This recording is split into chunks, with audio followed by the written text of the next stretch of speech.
also very excited to go trekking. But before that, our next exciting performance is on its way.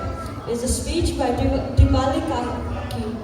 Taranच्या गजरात स्वागत करूया दीपाली काकी.